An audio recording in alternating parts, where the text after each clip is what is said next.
Bom, gente, boa tarde a todos. Né?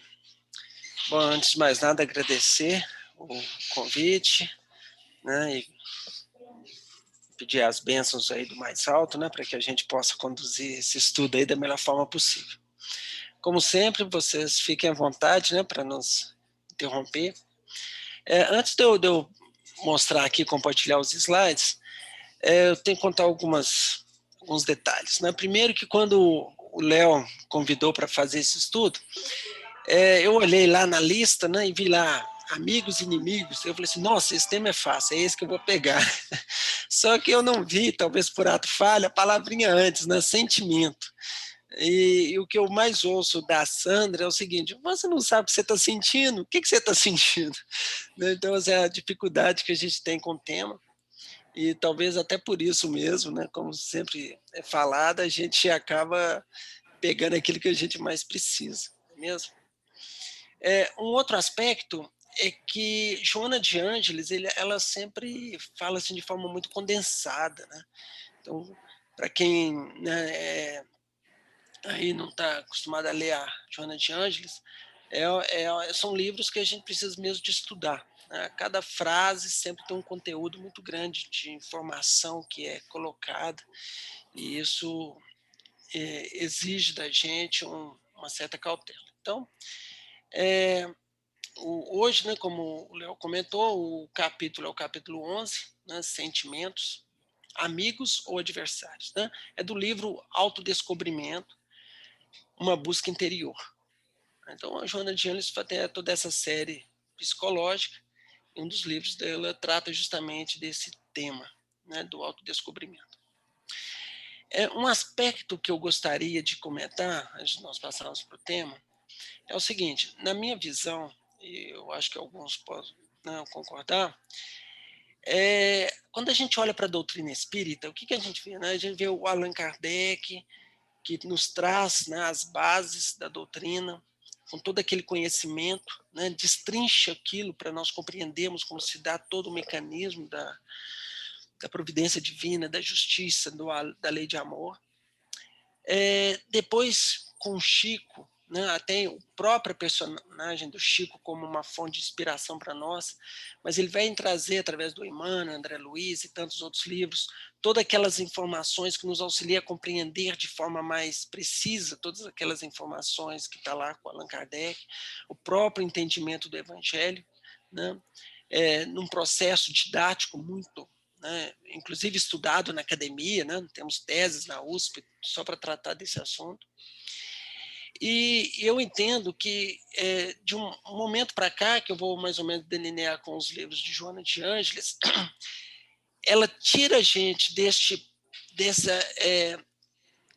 ponto de vista de estudar os processos e nos coloca dentro dele. Né? Então ele fala assim, olha, vem cá, agora, meu filho, depois desse conhecimento todo, está na hora de você mudar internamente. Como é que você se vê diante de todas essas leis, de todos esses conhecimentos que é chegado até nós? Então a gente começa a entender como que isso mexe com a gente, né, dentro deste processo interno. Tá? Então vamos lá, eu vou compartilhar aqui a tela. Opa, Simone, poderia liberar para mim, fazer um favor? É Simone ou Léo? Não sei. Léo vai liberar para você, Érica. Eu estou aqui no celular, pelo notebook é mais fácil. Então,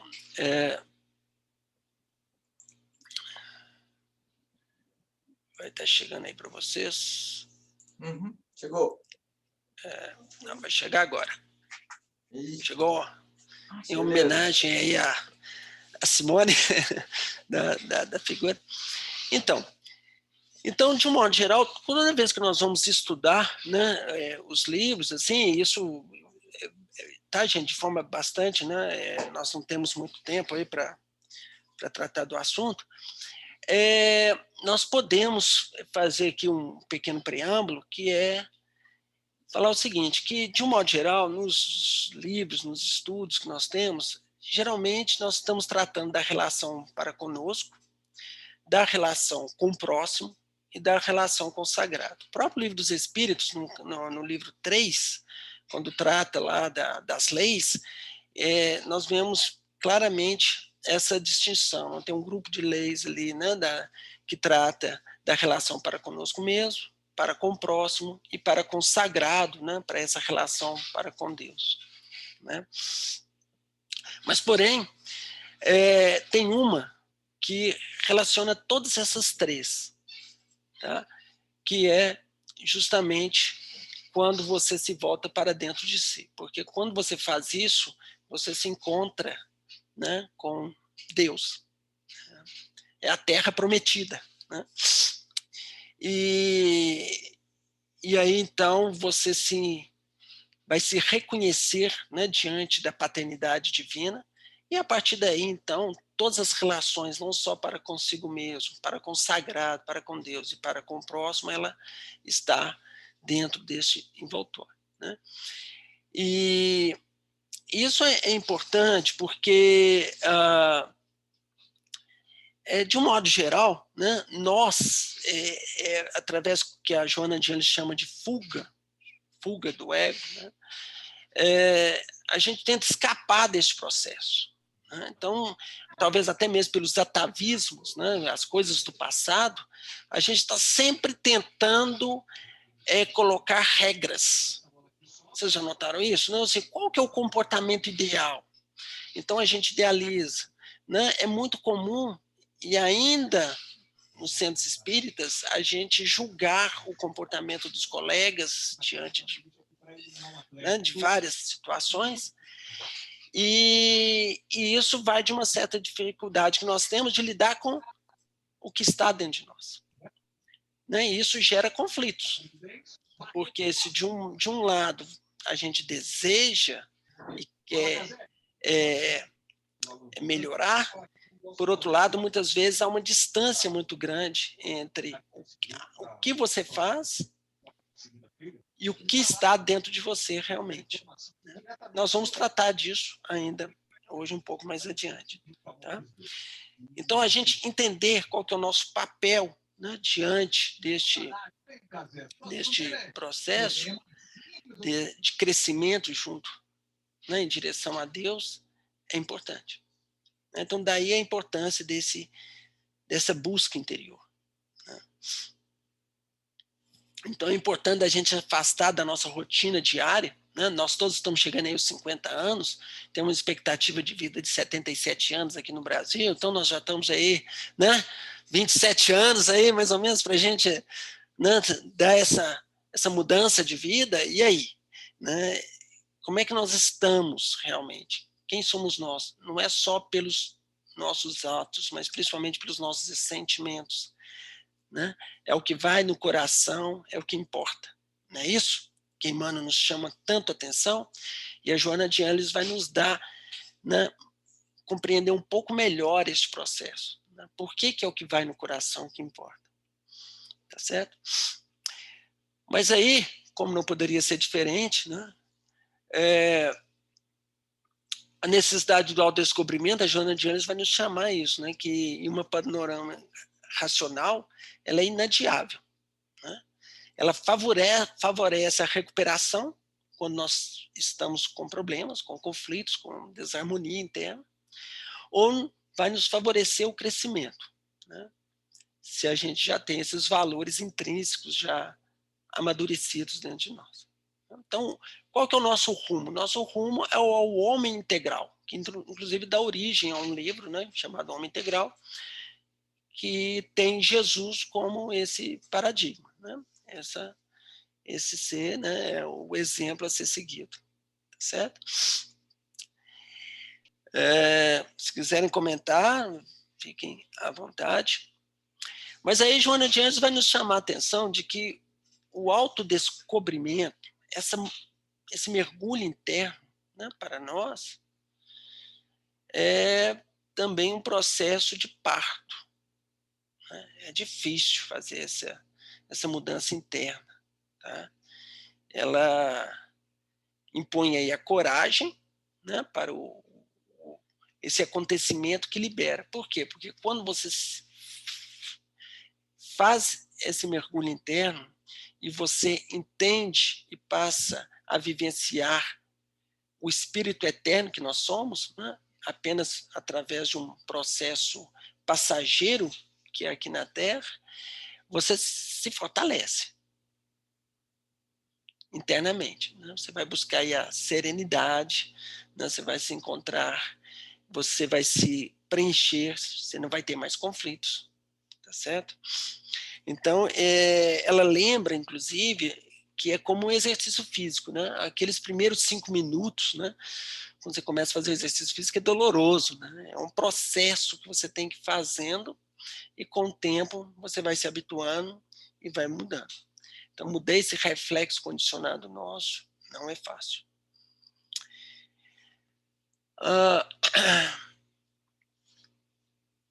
Bom, para nós entendermos isso, nós vamos precisar de ter uma perspectiva do ponto de vista da evolução.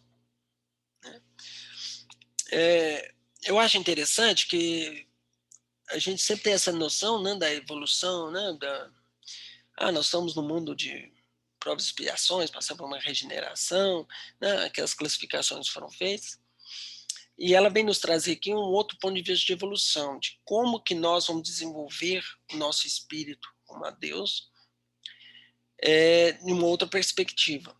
Vamos lá, né, vamos ver se vocês concordam comigo. Ela diz aqui, né, que o estado de humanidade já é conquista valiosa no curso da evolução. No entanto, é o passo inicial. Ela vai falar várias vezes que nós estamos ainda na infância desse desenvolvimento. No entanto, é o passo inicial de uma nova ordem de valores, aguardando os estímulos para desdobrá-los, para desenvolver todas as potencialidades, né, que estão adormecidos em nós como espíritos, né, como filhos de Deus. Né? E para quê? Para chegar lá na angelitude. Então, nós estamos aí, essa fase de humanidade é uma fase, né, que vai durar um certo tempo. Esse tempo, obviamente, são milhares de anos, né, com várias reencarnações, onde que nós vamos aprimorar e desenvolver todas essas potencialidades do espírito. Pois bem, para nós entendermos isso, aqui nós temos, né, ver se vocês estão vendo aí meu laserzinho, né? Então nós temos aqui o período da insensibilidade, que a gente costuma associar isso ao mineral, a percepção primária, né, ao vegetal, ao instinto, a percepção animal, então nós desenvolvemos aí como os animais, depois nós vamos desenvolver a razão, e essa razão vai nos levar ao discernimento, então nós passamos aqui por um processo, né, da perda do paraíso, né, que é uma interpretação que se dá aí, né, Adão e Eva, e com esse processo de discernimento nós vamos evoluir para uma forma de lidar com a intuição, e por fim ela chama de mente cósmica, quando a gente vai ter uma relação direta com a mente cósmica, que é mais ou menos o que Jesus teve. Né? Então a razão vai nos dar esse discernimento, essa direção, esse controle. Né? E aqui neste processo, né, ela vai nos chamar a atenção de que é natural, faz parte do nosso momento, o sofrimento. Né? Ele é um instrumento de evolução no atual estágio da humanidade. Ela até usa essa frasezinha aqui, né? Quando a gente erra, temos que reparar. Quando nós acertamos, nós crescemos e aprimoramos. Então, a ideia sempre é essa, né? Errar menos e acertar mais e crescer, né? Rumo ao Pai. Tá certo? Tudo bem aí, gente? Vocês podem... Hélio, o ato de reparar é um ato de crescimento também, entendeu? Não só quando acerto, né? Mas eu acho que se a gente pensar, se a gente toma consciência do erro, já é uma forma de crescer também. Sim, daqui a pouco nós vamos tratar um pouco desse assunto, Paulinho, que é interessante, né? O erro aqui, ele faz parte desse processo, né, de evolução aqui, né? Inclusive do sofrimento. Nós vamos tratar disso daqui a pouco e ampliar essa informação. Mas o importante aqui é que muitas vezes nós não somos capazes de perceber neste erro uma oportunidade de crescimento. É essa que muitas vezes nós ficamos parados, né? E parados no tempo, né? É onde que gera muitas vezes conflitos que perpassam em várias reencarnações. Paulinho, João César?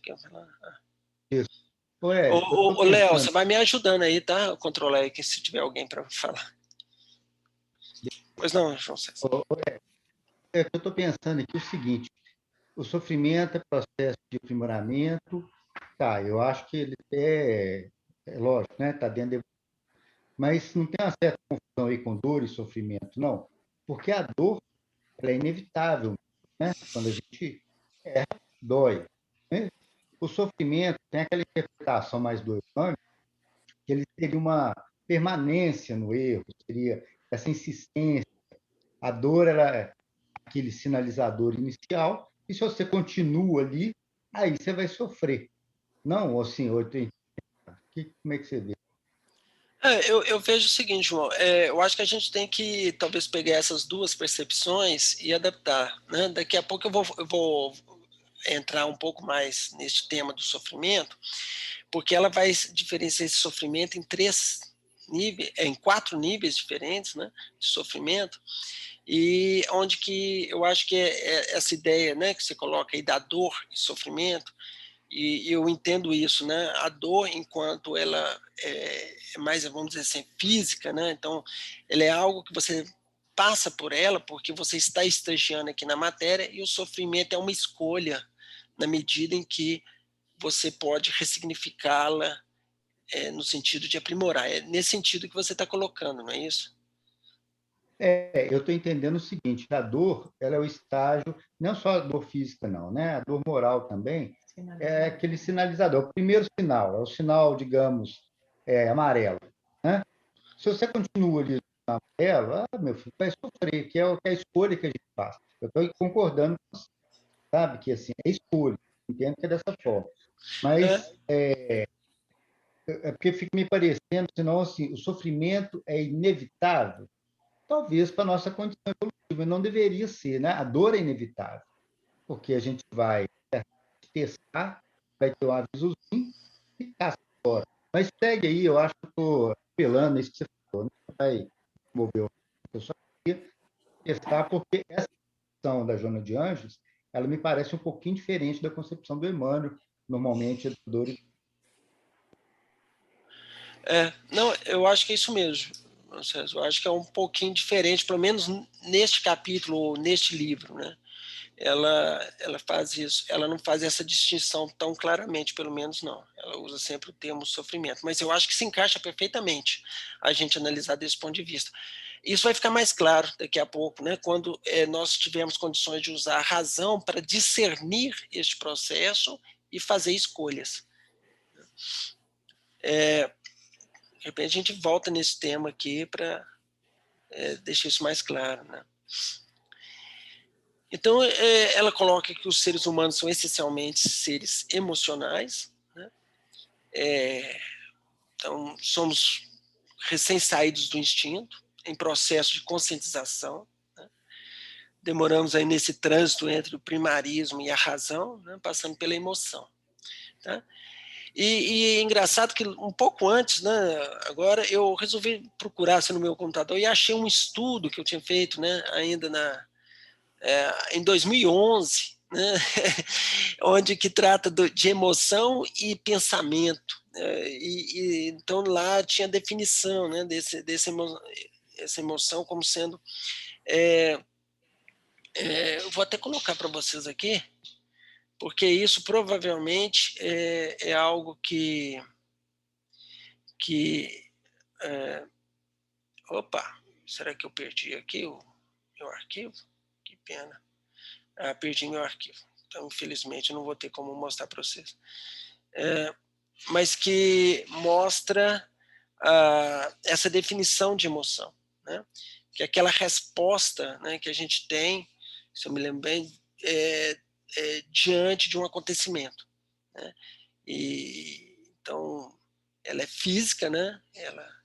Mas que está sempre aliada ou associada de alguma forma a um pensamento. Tá? E então é interessante isso, porque nós vamos tratar muito desse aspecto, né? Do instinto, passando pela emoção, sentimento né? e essa purificação, né, desse sentimento, né? Tornando ele cada vez mais em direção ao alto. Tá? Então,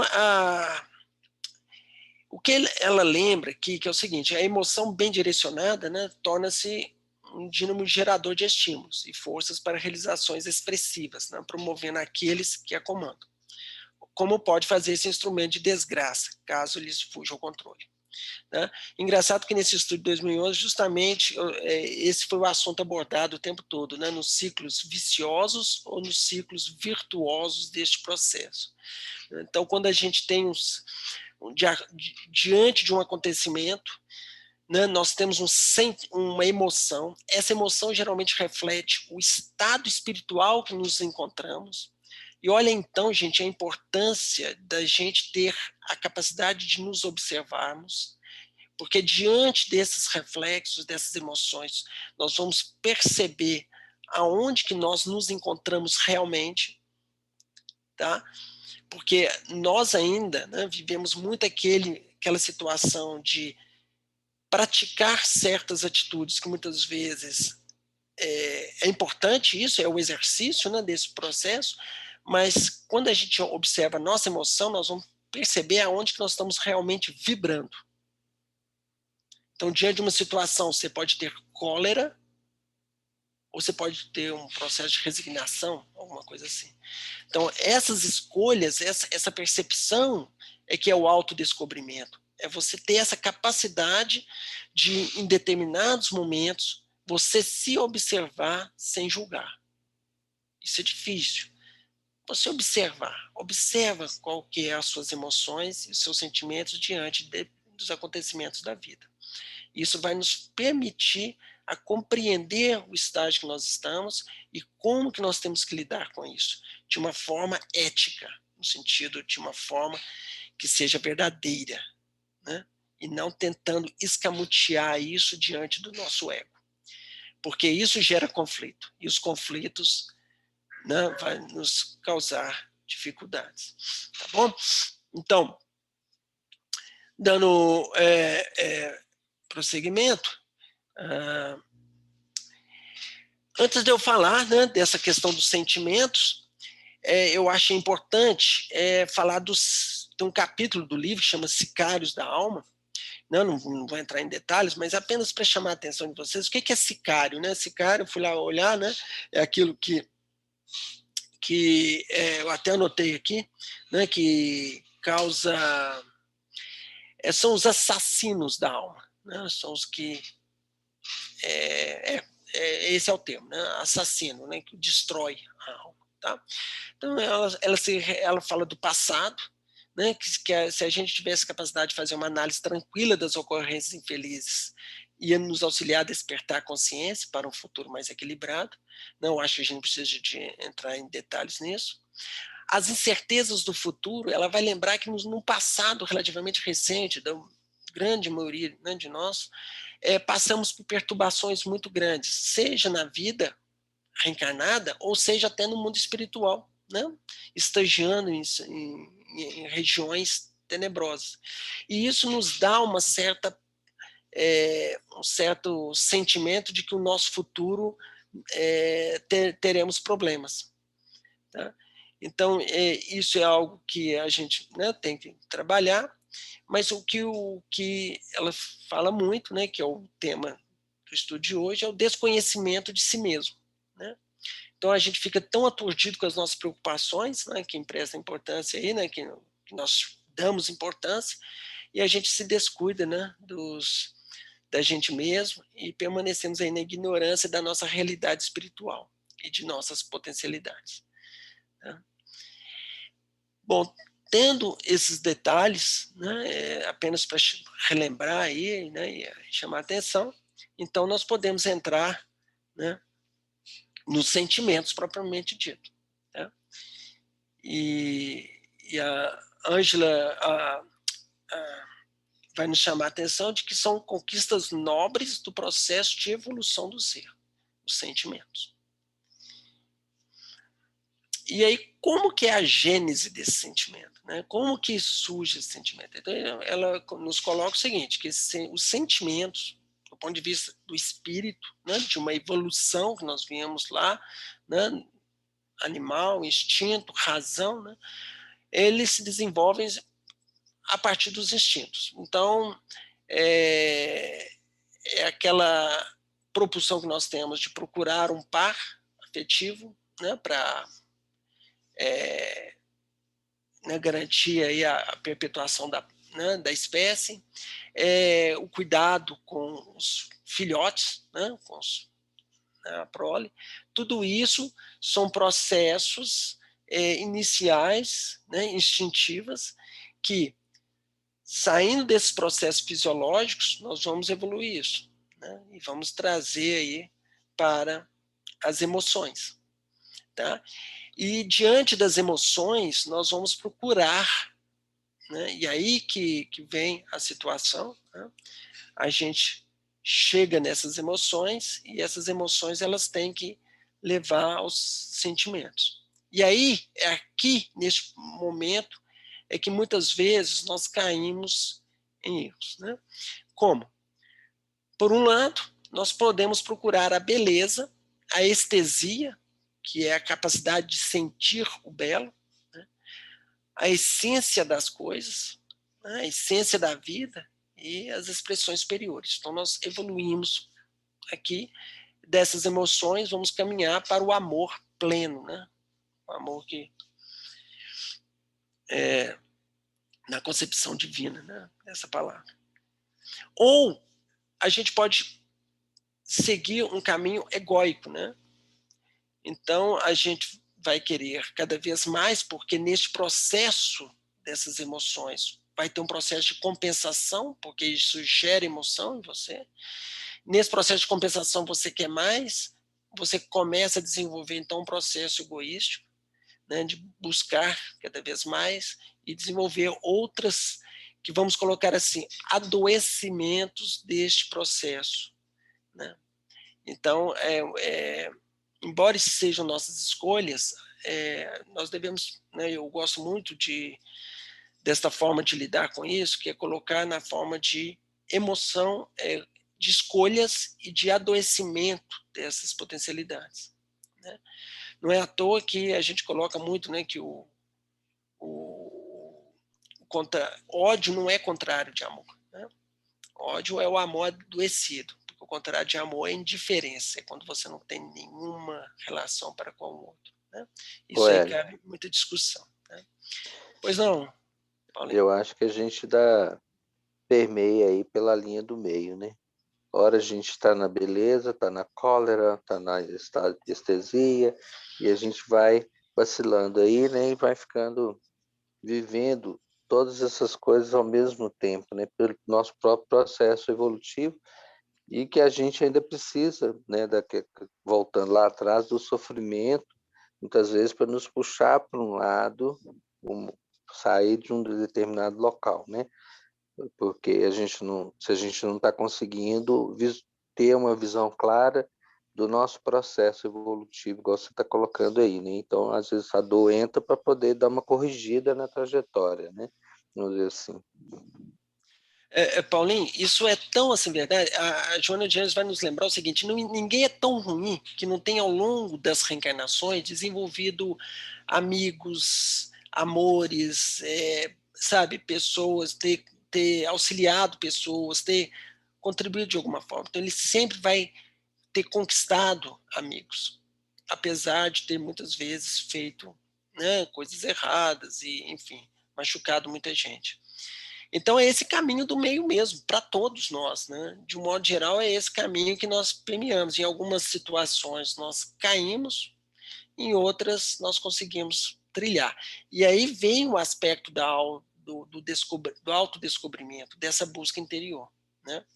Vale ressaltar aqui, né, que neste processo, os livros de Joana de Ângeles, eu chamo muita atenção, porque assim, em várias partes dela, né, ela coloca isso nessa perspectiva para nos auxiliar, inclusive ela mesma coloca nos livros, né, para a gente saber e buscar as terapias, aceitar que nós temos conflitos para buscar as terapias adequadas, seja com psicólogo, seja com psiquiatra, né, e assim por diante. Tá? Então, isso é importante, porque muitas das vezes a grande dificuldade é que nós não aceitamos que nós temos algumas dificuldades que devem ser tratadas e cuidadas por nós, com todo carinho. Algumas vezes necessitando dessas terapias, sim. Né? Então, tendo isso em vista, nós podemos agora falar, né, daquele sentimento que é o amor. Né? Ela cita aí o amor como o mais importante, né, desses sentimentos. E nos livros de Joana de Ângeles, ela sempre vai colocar esse amor aí com essas qualidades. Né? Aqui nesse livro ela coloca aí entre instinto, amor, desejo, depois de amor, desejo, até amor. Mas ela sempre, em vários outros livros, ela sempre gosta de colocar assim, que o amor expressado de formas diferentes, né? Dadas as nossas dificuldades mesmo, né? Porque o amor é um único só, mas é o caminho que muitas vezes nós trilhamos. Né? Então, muitas vezes a gente fala, o amor de mãe é o que a gente, né, consegue conceber assim, de mais nobre, de mais puro. Né? Então, é sempre nesse sentido. E então, ele coloca o seguinte, que essa vinculação atávica é no sentido de hereditário, né, de tal com os genitores, familiares, grupo social, pessoas que atendem às necessidades fisiológicas, né, isso tudo gera um vínculo, tá? Esse vínculo vai gerar emoções, que vai começar a desenvolver esses processos que levam ao amor. Né? Eu, pelo menos, quando eu leio isso, eu percebo em mim, né, muitos desses processos, assim, que, claro, a gente acha que está numa situação um pouco melhor, mas em alguns momentos, né? Então, isso o que acontece que leva, naturalmente? Né? Externa-se como desejo de posse, né? E isso vai, muitas vezes, gerar ambição, né? Então, seja, né, na busca de um parceiro, seja no amigo, mas sempre olhando a perspectiva de desenvolvendo esse amor-desejo, que é mais egoísta. Né? E aí ele se torna este processo mais retributivo, né, vinculado aos interesses em jogo. Então aí a gente, né, é só a gente fazer uma pequena análise, nós vamos perceber isso em várias circunstâncias. Né? O ego é o ditador. A gente percebe isso, né, em vários momentos, né, lidando com outras pessoas, você nota isso, né? Então aquelas pessoas que muitas vezes se aproximam, mas sempre, né, a gente costuma dizer entre aspas, né, interesseiras, né? Então que se tornam amigos, mas sempre dentro de um certo vínculo, dentro de uma certa cápsula. Então a gente define aqui certos padrões a serem seguidos, né? Então a gente vai, eu pelo menos entendo assim, tá, gente, a minha interpretação, mas quando você consegue conceber, o que é uma família ideal, né? E você começa então a entender que, olha, se está dentro daquela família, está ótimo para mim, aquilo ali, então aquilo ali é o meu ambiente de amor, né? Que envolve relações amorosas de pai para filho e tudo, desde que esteja nos conformes pré-estabelecidos, tá certo? E isso se deve muito, por quê? Porque nós temos que, nós buscamos esse processo egoístico, onde que a procura maior é no sentido para fora, né? Não interior. Então, não, se eu, né, pensa aí num passado recente, né, do nosso país, do mundo, não, se eu contribuo com a igreja ali que é predominante, se eu tenho uma família assim, sem assado, se as coisas acontecem desta forma, eu estou bem, estou garantido, eu tenho um lugar ao céu, né? Só que essas pessoas muitas vezes vivem um conflito interno, tá certo? Não é à toa que toda cidadezinha, né, neste país nosso, vamos falar só do nosso país, tem o quê? Uma igreja, tem uma praça, uma igreja e um prostíbulo. Daí a gente já vê que é uma sociedade doente. Porque tem os excluídos e as pessoas que são usadas ali. E isso se dá dentro desse processo nosso aqui. É a exteriorização desse conflito interno que vem desse processo nosso. Pois, mas nós, espíritos, já chegamos num outro ponto, nós já conhecemos todo esse processo. Então, agora nós temos que mudar internamente isso. Então, muitas vezes, já não vamos num prostíbulo, mas vivemos o conflito interno. Já não, né, temos problemas, ou pelo menos falamos que não somos preconceituosos, desde que os nossos filhos ou nossas filhas não façam escolhas erradas como parceiros para seguir sua vida. É assim? Né? Então, esses momentos assim é que a gente se percebe, é que a gente se percebe preconceituoso, racista, é assim, né? Nesse momento.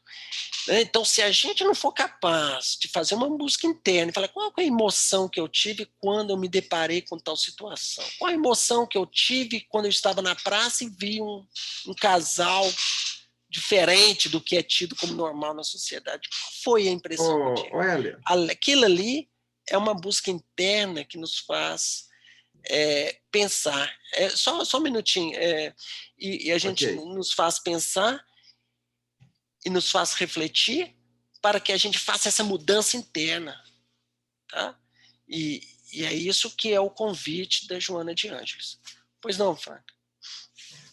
Quando você citou esse negócio aí, que nós não temos preconceito nem nada, aceitamos tudo, foi bem interessante que de repente eu vi um caso assim, praticamente vivido em família, né? Quando a filha de determinado parente aqui, de repente ela se declarou homossexual, né?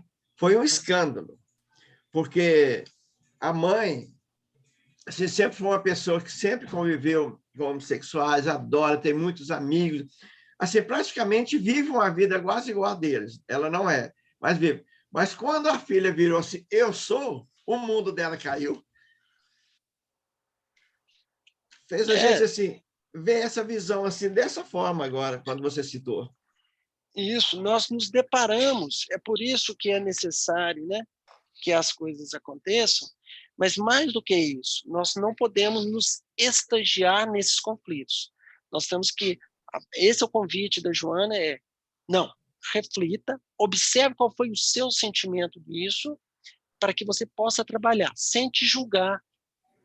Porque quando você teve, né, quando eu falo assim, você, eu estou sentindo um modo geral, né, quando nós temos certas emoções, que fala assim, essas emoções, elas refletem ao primarismo, refletem ainda o meu lado instintivo, está na hora de eu torná-lo nobre, mudar isso. Então, quando você não te machuca, né, ou seja, você fala assim, não, realmente eu tive esse processo. Nossa, eu não me percebi ainda com dificuldades nesta área. E você então passa a se conhecer. Quando você faz isso, você abre um outro campo, que é quando a razão vai controlar e vai dirigir esses sentimentos para o lado bom, né? Para o lado bom da força, né? Como diz, tá certo? Esse que é a ideia. Hélio. Não. Só um comentário aqui. Beleza, é isso mesmo, eu concordo assim, 100%. E a Joana de Ângela, ela traz o direcionamento aqui da questão que você está explorando, né? Da emoção ainda com o instinto ainda, e a emoção em desequilíbrio, que ela gera um sentimento que a gente precisa estar de olho nele. Aí eu só acho que os processos racionais, aí, ou racionais, entre aspas, eles também passam pelo mesmo processo. A emoção, ela afeta os nossos processos racionais, e aí coisas que a gente acha que a gente está sendo racional, escolhas racionais, elas também são totalmente contaminadas por essa emoção em desequilíbrio. Então, a gente precisa estar... Quando a gente fala nas duas asas, fica às vezes parecendo que a asa da razão é mais fácil, né, da gente conseguir atingir, o amor é só super difícil, só lá na frente. Não, a da razão também, justamente porque a emoção ela afeta os dois lados, né? Isso mesmo. Eu vou ver se eu ainda tenho tempo aqui para falar das 7 chaves da mística, e ele toca nesse assunto aí, né, que é muito importante. Eu vejo, Léo, que uma forma de lidar com isso é você desenvolver a capacidade de se observar, mas sem julgar. Para você simplesmente conhecer como que é o fluxo das suas emoções e da sua razão. Porque eu acho que é isso, você consegue esse distanciamento necessário para a gente perceber quando que a razão também ela é ofuscada, né, em função das emoções e desse estado egóico que é muito forte. Então, que dificulta, né, a gente ter uma razão clara, né? Eu acho que esse é o desenvolvimento das duas áreas mesmo, não tem jeito. Ô, Hélio, só um Mas não, comentário aqui, que isso aí realmente é dificílimo, né? Porque as emoções, é, elas demonstram a nossa reatividade, né? A gente sente emoção a partir do momento, é quando a gente reage a determinadas situações, né? Então, vai vir o medo, vai vir a raiva, vai vir a tristeza, a alegria e por aí vai, né? E a gente tentar entrar nisso daí, e tentar descobrir, e conhecer por que que eu senti raiva, por que que eu fiquei irritado, né, com determinado comentário, com determinada fala, determinada atitude, por que que eu tive medo, né, em função de uma ou outra coisa, e isso aí realmente, assim, é um negócio que, né, só reforçando mesmo a dificuldade e essa coisa de a gente realmente exercitar essa separação, porque a gente tende a, a puxar a sardinha para a gente mesmo, né?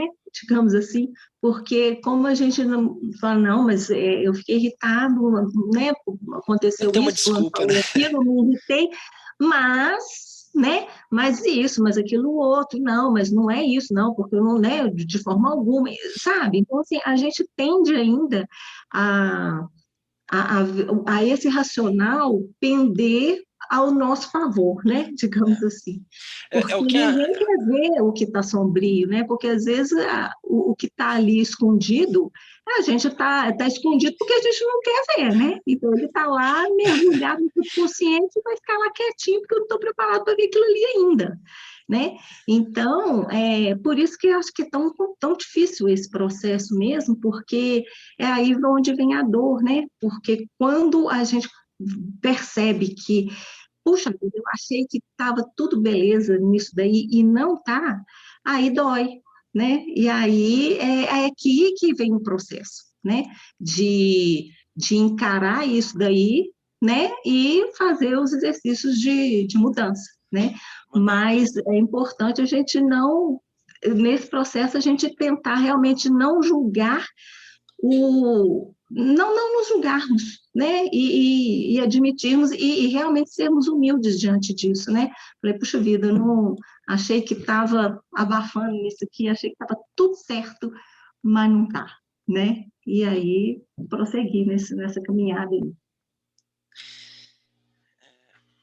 Ops, travou aqui. Continuar. Continuando, então. Só mais Pois não, Paulo. uma pimentinha aí de tudo isso aí, né?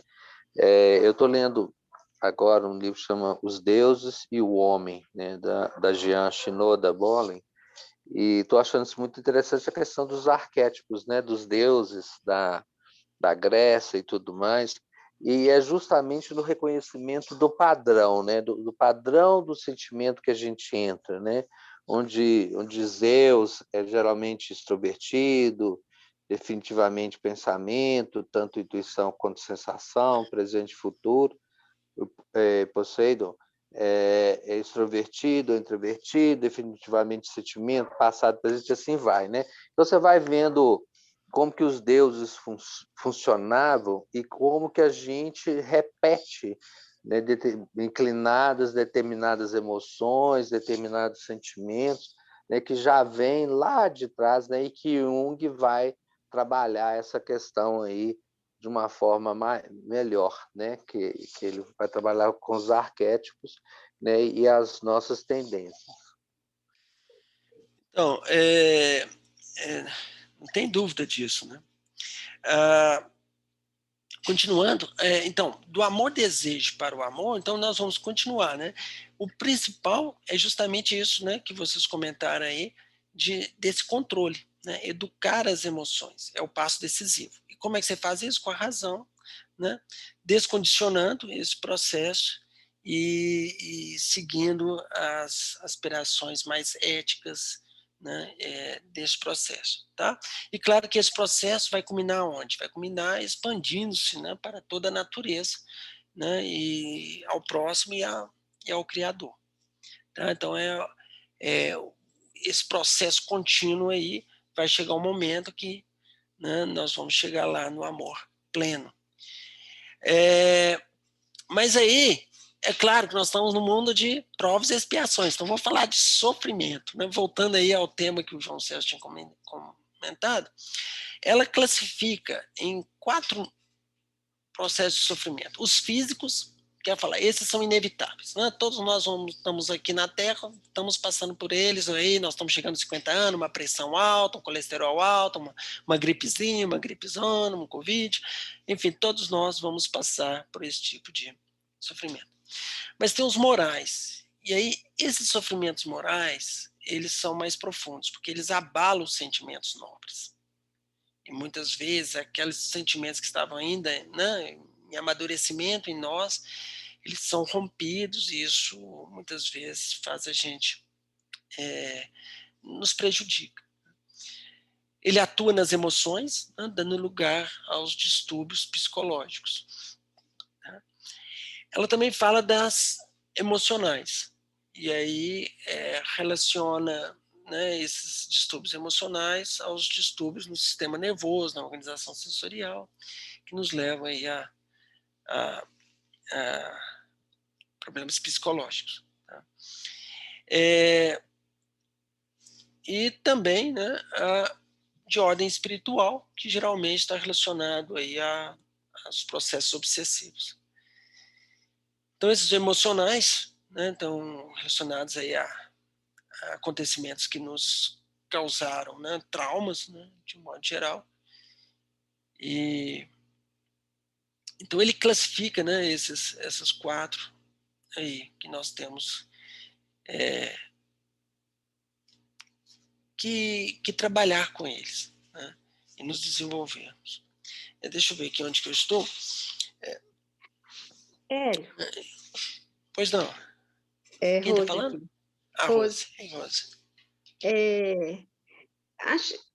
Você aprofundou um pouco nessa divisão que ela fez aí dos morais e emocionais? Achei difícil de separar um do outro.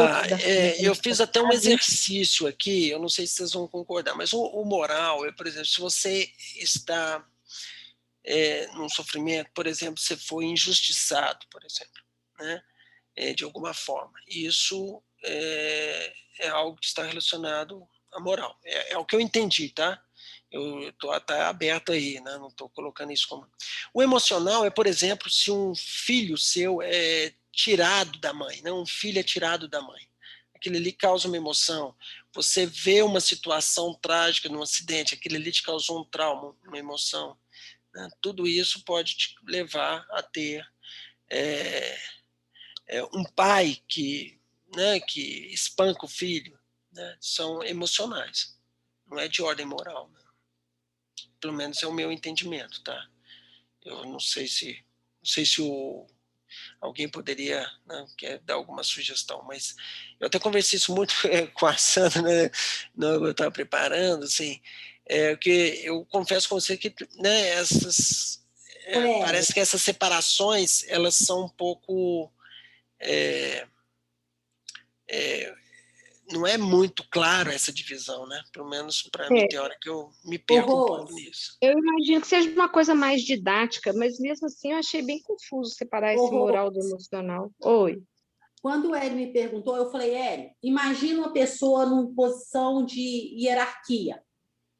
No governo do Aécio Neves, ele sabia que o centro administrativo ia para ali. Ele foi e comprou terras das pessoas pobrezinhas ali, porque ele sabia que aí ia valorizar. Se ele não comprasse as terras, ele ia ficar no sofrimento moral, porque ele ia ficar em dúvida entre as questões morais, os valores morais. Para mim é isso, é quando você entra de acordo, você entra em conflito com o que é valor moral, não roubar, não matar, não as leis básicas. Então, isso você está indo em contrário aos seus princípios, né? Os princípios que eu estou falando é que eu acredito que quem é cristão acredita nos princípios morais da lei divina. Agora, as emoções estão muito mais ligadas a você sofrer uma relação com quando você, mãe, tem que oprimir seu filho, ele está doido para fazer alguma coisa, e você fala assim, você não vai, você vê que seu filho entra em sofrimento, mas você impõe o limite. Vai falar, seu coração às vezes abala, não abala? Isso é emocional, na minha opinião. É um exemplo. Quando você vai limitar seu filho está esperneando, você tem que limitar. É emocional. Está de acordo com seus valores morais, você está indo no princípio, mas de vez em quando você botar um limite dentro de casa.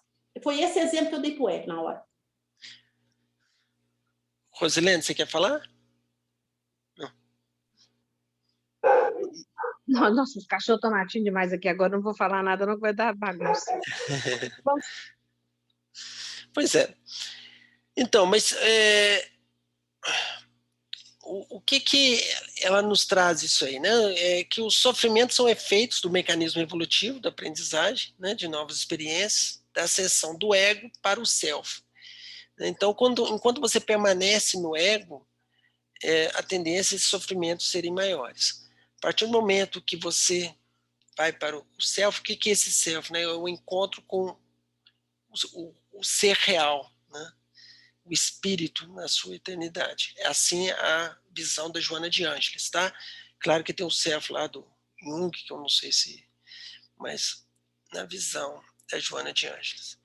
Enquanto que o ego, enquanto as coisas são na visão dele, centrada nele. Tá? Então é claro que isso é gradativo, esse processo, né? Mas enquanto predomina o ego, né, a tendência é predominar uma maior soma desses sofrimentos, tá? Principalmente com essa imaturidade aí psicológica. Bom, uma coisa que fica clara nesse processo que eu achei interessante do instinto, né, isso me fez lembrar como que nós ainda somos muito instinto, né? Basta ver que isso é muito usado, por exemplo, nos jogos eletrônicos, né? O processo aí de desafio e compensação, né? E isso, a gente sabe que isso desencadeia um processo emotivo que te libera adrenalina num primeiro momento, por causa do desafio, em seguida outros hormônios, como endorfina, que te traz prazer. E este processo, quanto mais rápido ele se faz, mais a tendência é você ficar ali próximo daquele jogo e jogando, né? Por isso que os jovens são facilmente, né, se tornam não gosto daquele jogo e não consegue sair. Um outro processo é na televisão, né? Para quem já assiste aí, já assistiu o Caldeirão do Hulk, né? Você pega lá na Rede Globo, você vê que a câmera ela não fica parada, né? Que é uma coisa mais chata do que assistir, por exemplo, uma ópera pela televisão. É porque aquela pessoa, a televisão parada, aquela pessoa cantando lá no meio e tal, você dorme e pronto, né? Mas ali no Caldeirão do Hulk não, né? Ele fala lá e tal, você está passando ali, você está vendo umas pessoas assistindo, você não está nem preocupado, mas você passa ali, você escuta o cara falando, você dá uma olhada, a televisão toda hora muda de posição, né? Você vê que ela não fica parada mais do que 2 ou 3 segundos. A cada momento que ela muda te dá, né, a sua pupila dilata, você libera adrenalina, algo vai acontecer, ele está ali falando, vai entrar uma pessoa, daqui a pouco vai entrar uma pessoa, e essa daqui a pouco nunca chega, e esse processo vai te desenvolvendo em você e buscando em você o instinto, porque você está ali sempre em atenção, né, e quando você vê, se passaram ali 1 hora, e você está esperando a pessoa chegar, a pessoa nunca chega, né, o ator, o cantor, seja lá o que for. E então, a gente nota, né, como ainda estamos nessa infância, porque facilmente somos capturados por essas armadilhas que tocam no nosso lado instintivo. Então, a canalização da mente para o bem, para o ideal, para o amor, é o antídoto para todos os sofrimentos, porquanto, né, do pensamento para a ação é o primeiro passo aí a ser seguido, essa mudança, né, da forma de pensar, dessa canalização da mente para o bem. Tá? Eu quero dar uma passada rapidinho aqui, o tempo está curto, então vou acelerar aqui um pouco, mas apenas lembrar, gente, que a Joana de Anjos chama a atenção desse ser e estar, né, o medo de críticas. Esse é um problema sério, né, e isso leva as pessoas a escamotearem, né, o seu verdadeiro eu diante do exterior, né, do comportamento. Então a pessoa é tão calma, a pessoa é aquilo, aquela outra e tudo, né, até que você pisa no calinho dela, ou seja, até que você toca naquele ponto onde que ela já não aguenta mais o conflito interno entre ser algo e querer ser outro. Né? Então, isso é importante, né, entendermos que que a gente sofre críticas mesmo, esse é o processo, né? Então todas as pessoas estão sob exame de outras, isso é natural, isso faz parte do processo, né? O medo às críticas assinala uma pessoa imatura psicologicamente, e muitas vezes a gente quer esconder os nossos sentimentos, né? Porque a gente tem eles como adversários, porque nós queremos ser algo, a gente já percebe que nós precisamos de caminhar numa certa direção, mas os sentimentos, aqueles que nos exala a emoção, que nos coloca realmente onde nós estamos estagiando, não bate com aquilo que a gente almejamos, né? E esse processo gera o conflito. Então ele fala que no esforço de ser melhor, a gente não deve temer os obstáculos, nem recear outros, não se ofender e nem magoar, né? Não se limitar, mas também não atrapalhar ninguém, não desanimar e nem perturbar outros, né? Sempre vigilante e ativo nas ações. Então, gente, quando nós caminhamos nesse processo, né, de compreender essas emoções, esses sentimentos que estão em nós, para compreendermos onde nós estamos, e orientarmos nessa direção adequada, porque nós já chegamos neste ponto, não há dúvidas disso, eu acho, né? Quando a gente aí, pelo tudo que a doutrina nos oferece, a doutrina espírita, o amadurecimento psicológico leva o homem a, primeiro, a verdadeira humildade, ser destituído de conflitos. Isso quando a gente chega lá no amadurecimento psicológico, ser destituído de consciência de culpa. Muitas vezes a gente nem sabe por que a gente tem o sentimento de culpa, porque é reminiscências do passado. Fugas do ego, né? Fugir das coisas que a gente não quer. Né? Ter simplicidade de coração, ter respeito cultural por todas as pessoas, e abnegação e ações sacrificiais sem exibicionismo ou arrogância. Cuidado aí, né? Porque ela vai chamar a atenção para nós que esse amadurecimento e amadurecimento do sentimento vai nos levar a essa abnegação e essa humildade verdadeiras. Né? E então ela nos chama a atenção aí, de que quando a abnegação e a humildade não vêm da evolução espiritual, elas são simulações de temperamentos conflituosos. É a hora que a Simone estava comentando aí, né? A gente está sempre arrumando um jeito de explicar por que eu fiquei nervoso naquela hora, por que eu xinguei aquele palavrão naquele momento, né? Isso faz parte de nós, né, ainda. Mascara a timidez, o medo, o complexo de inferioridade, mascara a inveja, né? São recheados de reclamações e exigências, são exibicionistas. Então, gente, isso aqui não é para convidar a gente a ficar olhando os outros, tá? Mas isso é para convidar nós a olharmos nós mesmos. Quando é que nós estamos sendo exibicionistas? Quando é que nós estamos sendo, né, recheados de exigências e tudo? Tá? É para nós olharmos a nós mesmos. Porque os exemplos de abnegação e humildade, de acordo com a Joana de Ângeles, ela sugere aí, né, Jesus Cristo, sempre em primeiro lugar, ela sempre fala isso, e ela citou Gandhi também nesse processo, né, de abnegação e humildade. Tá? Então, a humildade, só mais 2 slides, tá, Léo? A humildade não é conivente com o erro, né, com o mal, em silêncios comprometedores, é ativa, combatente, decidida, né, sendo mais um estado interior do que uma apresentação externa. E a abnegação, lembrar que ela nunca é triste, porque ela é terapêutica. Então, ajudar renunciando é um estado de júbilo interior, para que o que faz e não uma áspera provação, né, mesmo porque ela é oferecida, espontânea e jamais imposta. Tá? E aí eu quero chamar a atenção disso, porque quando a gente chega, né, a sensação que eu tenho é que esse processo ele não é só libertador do ponto de vista das coisas materiais, não quer dizer que você vai dar menor ou maior atenção a isso, mas é mais no sentido de que quando você faz isso, você se distancia, né, deste mundo nosso. Então você se torna uma fortaleza. E muitas vezes nós somos pegos por armadilhas. No fundo, né, eu acho que a gente tem aí o lado, o orgulho, a vaidade. Então a gente quer ser reconhecido pelos outros. A gente quer ser, né, ali, amado pelos outros. Né? E então a impressão, né, que eu tenho, quando você chega nesse processo aí, isso é libertador. Aonde quer que você esteja, você vai estar fazendo o trabalho. Por mais simples que ele seja, ele é o trabalho, né, nosso. É o trabalho, é cocriação, né, com Deus.